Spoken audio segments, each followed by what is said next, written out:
இப்போ ஒன்றுமே இல்லாத இடத்துல கிரியேட் பண்ணுறது ஈஸி. நான் சொல்கிறது யாருமே கேட்க மாட்டேங்கிறாங்க.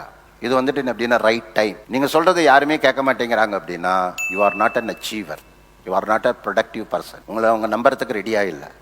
பீப்புள் எல்லாமே கவனிப்பாங்க. நீங்கள் பண்ணாலும் கவனிப்பாங்க, நீங்கள் பண்ணலன்னாலும் கவனிப்பாங்க. பீப்புள் எப்படி தெரியுமாங்க? உங்கள் ஃபேமிலியில் இருக்கிற பீப்புள் அவங்க என்ன மாதிரி நீங்கள் பேசுகிறத நம்பவே மாட்டாங்க.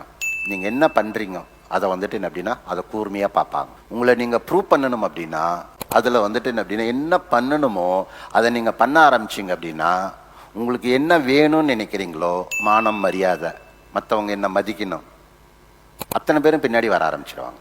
நீங்கள் என்ன பண்ணுறீங்கிறது உங்களுக்கு நல்லா தெரியும்.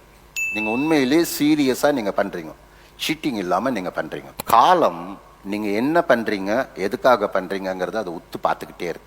நீங்கள் சின்சியராக நீங்கள் பண்ணுறீங்க, நீங்கள் பண்ணுற விஷயங்கள் யாருக்கு நீங்கள் பண்ணுறீங்களோ அவங்களுக்கும் அது நன்மை, அது உங்களுக்கும் நன்மை. காலம் எப்பயுமே கிவர் யாரு? வின் வின் சிச்சுவேஷன் யாரெல்லாம் கிரியேட் பண்ணுறாங்களோ அவங்களுக்கு எல்லாமே காலம் வந்துட்டு என்ன அப்படின்னா சப்போர்ட் பண்ணும். அப்போ அந்த காலம் வந்துட்டு என்ன அப்படின்னா கவனிச்சுக்கிட்டே இருக்கும்போது அந்த ஃபர்தரான அந்த காலம் வந்துட்டு என்ன அப்படின்னா மூவ் ஆகும்போது உங்களோட பிரச்சனை என்ன இருக்கோ அதுக்கு வந்துட்டு என்ன அப்படின்னா உங்களுக்கு புரிகிற மாதிரி, தெரியற மாதிரி, விளங்குற மாதிரி அந்த சொல்யூஷன் வந்துட்டு என்ன அப்படின்னா கொடுத்துரும்.